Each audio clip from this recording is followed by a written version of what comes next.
What if I told you that the biggest difference between people who build wealth and people who stay stuck isn't always how much money they earn, but what they do with the money after they earn it? Imagine two people, both wake up in the morning, both go to work, both spend 8 hours trading their time for money, and at the end of the month, both receive a paycheck. But here's where their stories start to separate. One person thinks, I work for my money. The other starts thinking, how can I make some of my money work for me? And that tiny difference in thinking can completely change the direction of your financial life. For most people, money follows a very simple loop. You work, you get paid, you pay rent, you buy food, you pay bills, maybe you buy something you wanted, and then your account goes back near zero. So next month, you have to work again. There's nothing wrong with working for money. Your job can be incredibly valuable. The problem starts when 100% of your financial future depends on you continuing to work. Because your time has a limit. You only have so many hours in a day, and you can only work for so many years. Now, here's the important part. People who build wealth don't necessarily stop working. Instead, they try to create a second layer. Their job produces income. Their income pays for life. But instead of spending everything that's left, they may direct part of it toward things that can potentially grow in value or generate income. That's what people mean when they say, make your money work for you. It's not magic. It's not free money. And it definitely doesn't mean guaranteed returns. It simply means using some of today's money to build financial assets that may help you tomorrow. But what exactly is an asset? In simple terms, an asset is something you own that has financial value. Depending on your situation, that could include things like ownership in a business, shares of investments, bonds, or property. Different assets behave differently. Some can increase in value, some can generate income, some can do both, and some can lose money. That's why the goal isn't to blindly buy anything that someone calls an asset. The goal is to understand what you're buying, why you're buying it, and what risks come with it. Here's where people often get confused. They hear the phrase, make your money work for you, and imagine someone putting a little money into something today and waking up rich tomorrow. That's not how wealth usually works. Real wealth building is often boring, very boring. You earn, you save, you invest carefully, you give it time, you keep contributing, and you repeat. There might be years where nothing looks impressive. That's the frustrating part, but boring doesn't mean useless. And this is where compounding becomes interesting. Imagine you have money invested in something that generates a return.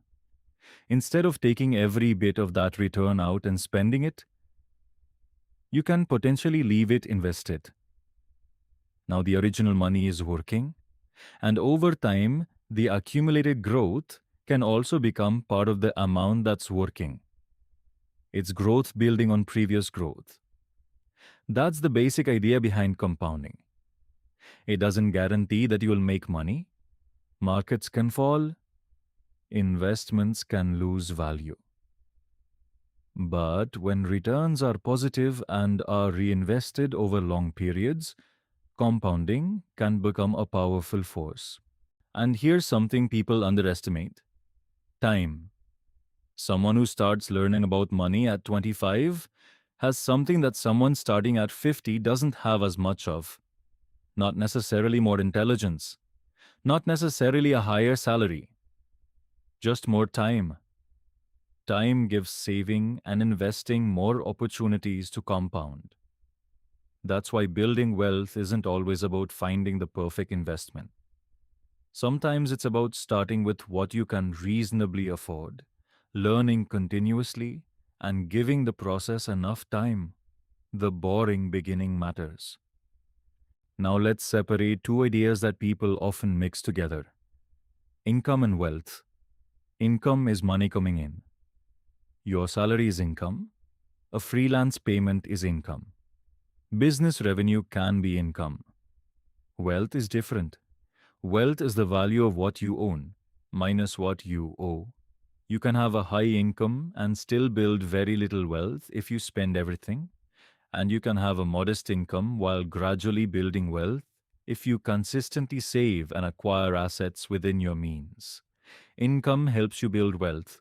Now let's separate two ideas that people often mix together: income and wealth. Income is money coming in. Your salary is income. A freelance payment is income. Business revenue can be income. Wealth is different. Wealth is the value of what you own minus what you owe. You can have a high income and still build very little wealth if you spend everything. And you can have a modest income while gradually building wealth if you consistently save and acquire assets within your means. Income helps you build wealth. But income itself isn't wealth. But there's one enemy that can quietly destroy the whole system: lifestyle inflation. You get a raise, so you upgrade your phone, then your apartment, then your car, then your vacations. And somehow, your bigger salary still feels exactly like your old salary. The problem isn't enjoying your money. You should enjoy your money. The problem is allowing every increase in income to automatically become an increase in spending. If your income grows, consider letting part of that growth increase your future financial position too. So, what does this actually look like in real life? It can be surprisingly simple. You earn your income, you know where your money is going, you cover your necessary expenses, you deal with high cost debt responsibly. You build an emergency reserve. Then, if you have money available for long term goals, you consistently direct some of it toward appropriate investments or other productive assets. And when possible, you automate the process, because relying on motivation every month is exhausting. A system is easier. And this is where the phrase money working while you sleep comes from. Imagine you're sleeping. You're not answering emails. You're not sitting at your desk. You're not trading another hour of your life for another dollar. But assets you already own may still be generating income or changing in value. That's leverage. Not borrowing money recklessly. Not some internet guru's secret trick. Simply owning something productive means its financial activity doesn't require you to personally perform every minute of the work. And that's the real attraction of assets. But don't misunderstand the goal. The goal isn't to become someone who never works. The goal isn't to sit on a beach while money magically appears.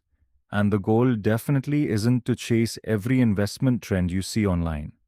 The goal is freedom. More financial options. More control over your time. The ability to handle unexpected problems without your entire life collapsing. And eventually, the possibility that your assets can carry more of your financial load. That's what making your money work really means. So the next time you receive a paycheck, don't only ask yourself, what can I buy with this money? Ask another question. What can this money help me build? Because every paycheck gives you a choice.